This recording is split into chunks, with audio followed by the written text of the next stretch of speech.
Hello everyone, कैसे हैं आप सब? कैसी चल रही है एग्जाम्स की प्रिपरेशन? मुझे बताइए कमेंट्स में। केवीएस की टेस्ट सीरीज में आपको आजकल करवा रही हूँ वीडियो की फॉर्म में। काफी एमसीक्यूज हम प्रैक्टिस कर चुके हैं। आज शुरुआत करेंगे क्वेश्चन नंबर 61 से। ये सभी क्वेश्चंस आप कर लेंगे, ये सभी वीडियोस आप मेरे देख लेंगे, सभी प्ले लिस्ट, तो बहुत ही बढ़िया प्रिपरेशन हो जाएगी आपकी। आपको किसी भी और तरीके से प्रिपेयर करने की जरूरत नहीं पड़ेगी। तो आइए बढ़ते हैं अपने आज के इस वीडियो की तरफ। शुरुआत करेंगे क्वेश्चन नंबर 61 से। 61 टू 80 में आपको करवाऊंगी आज, और आप इस वीडियो को देखकर मुझे बताइएगा कि कितना रहा आपका स्कोर, यानी कि 20 में से कितने क्वेश्चंस आपको आते थे। मेरे बताने के बाद नहीं, मेरे बताने से भी पहले आपको कितने क्वेश्चंस का आंसर राइट आता था, मुझे बताइएगा कमेंट्स में। You can join this channel. यहाँ पर आपको एक बेसिक पीडीएफ मिलेगी अपने सिलेबस से रिलेटेड, और time to time important information मिलती रहेंगी, जिससे कि आप अच्छे से प्रिपेयर कर पाएंगे। चैनल का लिंक मैं आपको डिस्क्रिप्शन में भी प्रोवाइड कर दूंगी। अपने टीयर 2 के एग्जाम पैटर्न को भी देख लीजिए। 60 क्वेश्चंस होंगे 60 मार्क्स के, और 10 क्वेश्चंस होंगे 40 मार्क्स के, जो कि सब्जेक्टिव होंगे। और आपके शॉर्ट क्वेश्चन में से 0.25 मार्क की नेगेटिव मार्किंग भी होगी। तो बहुत सोच समझकर आपको आंसर्स करने हैं, और मेरे सभी वीडियोस को देखते रहिए, तो मोस्ट प्रोबेबली आपके आंसर्स गलत नहीं होंगे। मैं अपने वीडियोस में सब कुछ एक्सप्लेन करने वाली हूँ, जो कुछ भी आपके एग्जाम्स में आएगा। अगर आप ये फर्स्ट वीडियो देख रहे हैं मेरा, तो जल्दी से इस चैनल को ज्वाइन करिए। आपकी प्रिपरेशन के लिए आपके पास 3 प्लेलिस्ट्स हैं। इनकी हेल्प से आप अपनी इस एग्जाम के लिए प्रिपेयर करते रहिए। आगे आने वाले टाइम में मैं और वीडियोस भी ऐड करती रहूंगी। ब्रिटिश लिटरेचर की, अमेरिकन लिटरेचर की, इंडियन लिटरेचर की प्लेलिस्ट्स मैं बना चुकी हूँ, और अब मैं आपको एमसीक्यूज शुरू करवा रही हूँ। आज का पहला सवाल, which of the following concepts is John Keats credited with introducing in literary thought? ये काफी आसान क्वेश्चन है। नेगेटिव कैपेबिलिटी इसका आंसर है। It refers to a poet's ability to remain comfortable with uncertainty, doubt and mystery, जिसमें हम creative imagination को allow करते हैं फ्लरिश करना। ये काफी कोर आइडिया है, कीट्स जी का एक बहुत ही ग्रेट लिटरेरी फिलॉसफी है। इसका मतलब है पोएट का अनसर्टेनिटी, डाउट और मिस्ट्री के साथ कंफर्टेबल रहना, बिना लॉजिकल एक्सप्लेनेशन ढूंढे। कीट्स के अकॉर्डिंग ट्रू इमेजिनेशन तब आती है जब माइंड फैक्ट्स और रीजन से बिल्कुल फ्री होता है। असर्शन रीजनिंग देखते हैं। Keats poetry often emphasises beauty as eternal. Right, beauty poet तो माने ही जाते हैं वो। Keats was heavily influenced by Gothic literature and horror stories.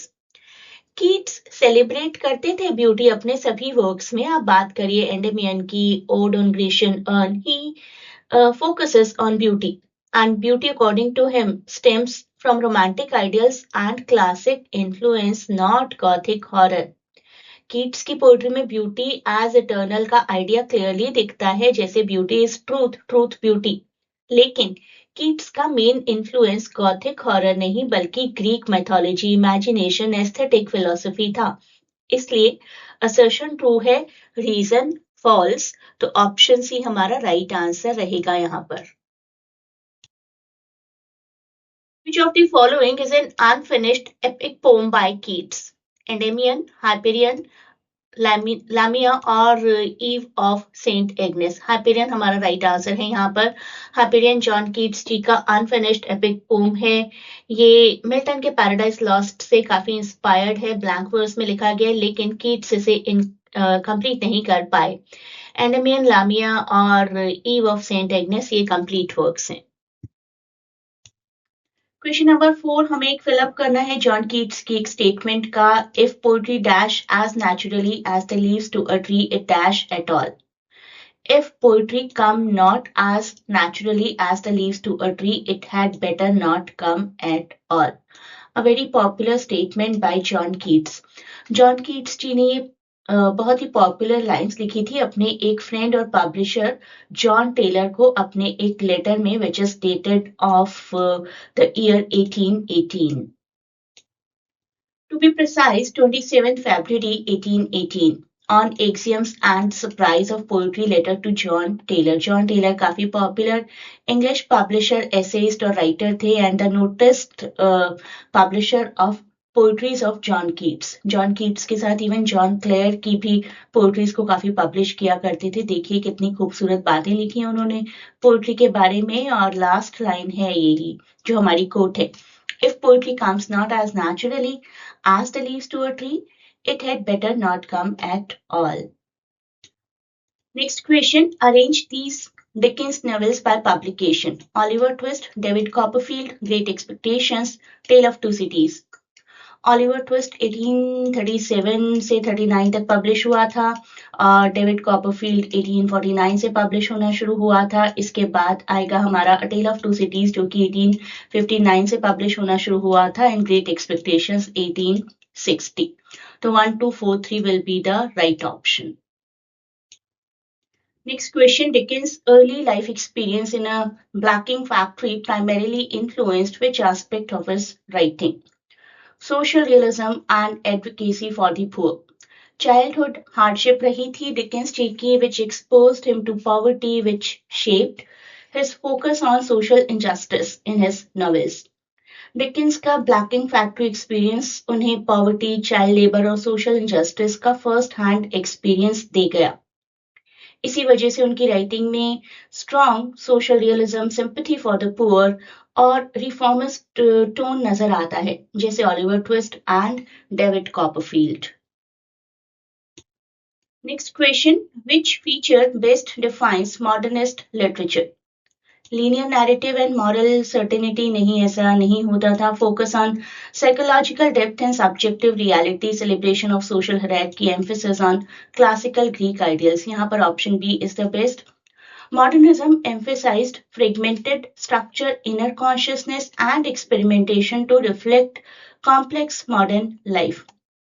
Modernist literature objective truth को क्वेश्चन करता है और इनर माइंड, फ्रेगमेंटेड कॉन्शियसनेस और पर्सनल परसेप्शन पर फोकस करता है. राइटर्स जैसे कि James Joyce, Virginia Woolf psychological depth और सब्जेक्टिव रियलिटी को एक्सप्लोर करते हैं लीनियर नैरेटिव और मॉरल सर्टेनिटी से दूर जाकर. Next question T S. Eliot ji के बारे में है. एलियट जी को अभी तक आप जान ही गए होंगे. अगर नहीं जाने हैं तो मेरे वीडियोस देखिए और वेस्टलैंड का वीडियो जरूर देखिए. T S. Eliot's the Waste Land portrays fragmentation and cultural decay. Eliot relied on myth, symbolism, and multiple voices to reflect post-World War I disillusionment. Both A and R are true and R explains A. Waste Land में हमें fragmentation नजर आता है, cultural DK नजर आता है. Elliott जी ने myth, symbolism और मल्टीपल वॉइसेस का इस्तेमाल करके post world war one disillusionment और ब्रोकन मॉडर्न वर्ल्ड को रिफ्लेक्ट किया. इसी टेक्निक की वजह से पोम फ्रेगमेंटेड और कल्चरली डीकेड लगती है. तो option A is right. Next question. Question number 69. In which year was John Keats born? The correct answer is option B, 1795. To be precise, 31st October 1795. Next question. Which of Keats' odes contain the line beauty is truth, truth, beauty? That is all. The correct answer is Ode on Grecian Urn. Beauty is truth, truth, beauty. That is all. Line in Ode on Grecian Urn उसके last lines में आती है. इस odd में Keats ने arts, beauty और eternity को philosophical relation के थ्रू एक्सप्लोर किया है और एस्थेटिक थियरी अपनी प्रोवाइड की है कि जो चीज सुंदर लगती है वो सुंदर लगती है और यही परम सत्य है. Next question. Which literary figure criticised Keats Endymion in Blackwood's magazine? The correct answer is option B, John Gibson Lockhart. और उन्होंने कीट्स को बोला imperturbable, driveling idiocracy. Famous harsh phrase है used by reviewer John Gibson Lockhart in Blackwood's magazine in 1818 to describe John Keats' poem Endymion. It characterized the work as calm, senseless, and foolish, reflecting the hostility towards Keats' style. Imperturbable जिसका मतलब है कि not easily worried by difficult situation. इन्होंने कहा कि कोई फर्क नहीं पड़ता है जॉन कीट्स को कि वो किस तरीके से लिखते हैं, बस लिखते चले जाते हैं without any sense. Option B is the right answer. Next question, Victorian literature is particularly concerned with the correct answer realism and social reform. Realistic portrayal हुआ करता था सोसाइटी का, सोशल प्रॉब्लम्स का, with writers like Charles Dickens, George Eliot, Thomas Hardy. Charles Dickens first novel, the correct answer Pickwick Papers, जो कि 1836 का work है। इसी की सक्सेस ने डिकेंस को इंस्टेंट फेम दिलवाया और उसके बाद ऑलिवर ट्विस्ट, निकोलस निकलबे जैसे मेजर नॉवेल्स आए। Assertion reasoning. Victorian novels often critique social injustice because industrialization created urban poverty and child labor. Both A and R are true. R explains A.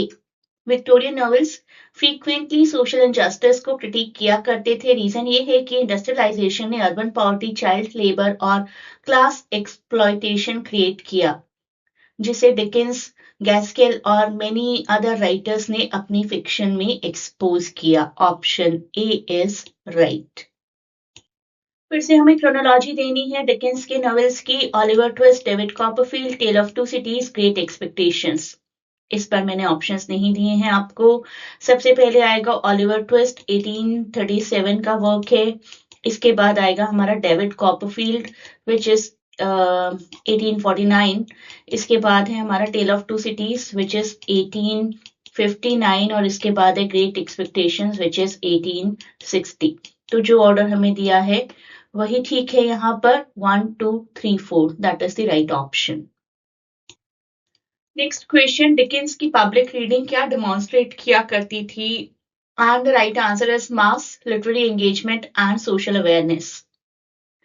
बहुत popular हुआ करते थे उनके novels, not only for entertainment, मनोरंजन के लिए नहीं, बल्कि समाज की समस्याओं और इंसान के संघर्ष को हाईलाइट करने की वजह से। थ्रू दीज रीडिंग्स डिकेंस ने लिटरेचर को लोगों तक पहुंचाया और सोशल अवेयरनेस बढ़ाई। Next question, the second coming by Yeats reflects industrial optimism, chaos, spiritual crisis and loss of order, romantic idealism and Victorian morality. Chaos, spiritual crisis and loss of order. ये है हमारा right answer. दुनिया में बढ़ते chaos और spiritual crisis को दिखाती है W.B. Yeats मॉडर्निस्ट राइटर जी की ये poetry. It reflects societal breakdown और पुराने मॉरल और ऑर्डर के कोलैप्स को भी दिखाती है। नए युग और पुराने युग के बीच में किस तरीके से एक डिफरेंस है और किस तरीके से नया युग हमारे पुराने वैल्यूज को चैलेंज कर रहा है और दुनिया में अनसर्टेनिटी और केओस बढ़ा रहा है। बहुत खूबसूरत है ये पोइट्री, आप लोगों को जरूर पढ़नी चाहिए। You will get a video from me. अगर आप सर्च करेंगे second coming and my name in YouTube, you will get it easily. Next question, Dickens pseudonym for early sketches, the correct answer is boss. Charles Dickens ने अपने early sketches और short stories को boss के नाम से लिखा और ये pseudonym उनके प्लेफुल और ह्यूमरस स्टाइल को दिखाता है। बॉस की राइटिंग्स लंदन की डेली लाइफ, सोशल इश्यूज और छोटे छोटे कैरेक्टर्स पर फोकस हुआ करती थी, जिससे डिकेंस बहुत जल्दी पॉपुलर भी हो गए थे। Next question, Dickens unfinished final novel, the correct answer mystery of Edwin Drood. अगर आप डिकेंस जी का मेरा रीसेंट वीडियो देखेंगे तो इस तरीके के छोटे छोटे फैक्ट्स को, क्रोनोलॉजी को कभी नहीं भूल पाएंगे। काफी पॉपुलर मिस्ट्री राइटिंग है। डिकेंस जी खुद इसका एंड नहीं लिख पाए तो बहुत सारे राइटर्स ने इसका एंड अपने हिसाब से लिखने की कोशिश की है। एक और क्वेश्चन डिकेंस के ही क्रोनोलॉजिकल वर्क्स पर। Oliver Twist, Nicholas Nickleby, David Copperfield, Great Expectations. Oliver Twist हमारा देखते हैं, ये 1837 का वर्क है। निकोलस निकलबी 1838 का है। डेविड कॉपरफील्ड 1849 का है और ग्रेट एक्सपेक्टेशन में 2-3 बार करवा चुकी हूँ आज ही के वीडियो में 1860। तो this chronology is the right one. इन तीनों प्लेलिस्ट्स को कवर करिए अपने केवीएस एग्जाम की प्रिपरेशन के लिए, प्लस मैं वर्ल्ड लिटरेचर भी शुरू करवा चुकी हूँ। गैब्रियल गार्सिया मार्क्वेज मैं कवर करवा चुकी हूँ आपको, और फर्दर राइटर्स भी मैं कवर करवाती रहूंगी। आपके एग्जाम से पहले आपको एक प्रॉपर पैकेज मिल जाएगा। आपको इन वीडियो से बाहर कुछ भी पढ़ने की जरूरत नहीं है। इन वीडियोस में मैंने जो जो भी आपको रेफरेंस दिए, सपोज एक लेक्चर है और उसमें मैंने आपको कोई एडिशनल वीडियो का लिंक दिया है, तो वो आप जरूर कवर करिए, वो आपके लिए हेल्पफुल रहेगा। लेकिन और कुछ भी एक्सटर्नल करने की कुछ भी जरूरत नहीं है। पहले वीडियोस कवर करिए, सारी प्लेलिस्ट, उसके बाद मॉक टेस्ट की सीरीज कवर करना शुरू कर दीजिए। इंग्लिश लिटरेचर की प्रिपरेशन आपकी बिल्कुल कंप्लीट हो जाएगी। अगर आप अपने टीयर 2 एग्जाम के लिए लाइव प्रिपरेशन चाहते हैं तो you can contact on the link given in description. मैं आपको लिंक प्रोवाइड कर दूंगी जहां से आप इंक्वायरी कर सकते हैं क्लासेस के बारे में। A great good luck for your preparation.